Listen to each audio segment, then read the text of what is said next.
మౌనంగానే ఎదగమని మొక్క నీకు చెబుతుంది. ఎదిగిన కొద్దీ ఒదగమని అర్థమందులో ఉంది. అపజయాలు కలిగిన చోటే గెలుపు పిలుపు వినిపిస్తుంది. ఆకులన్నీ రాలిన చోటే కొత్త చిగురు కనిపిస్తుంది.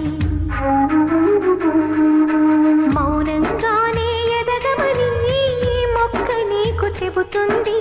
ఎదిగిన కొద్దీ ఒదగమని అర్థమందులో ఉంది. అపజయాలు కలిగిన చోటే గెలుపు పిలుపు వినిపిస్తుంది. ఆకులన్నీ రాలిన చోటే కొత్త చిగురు కనిపిస్తుంది.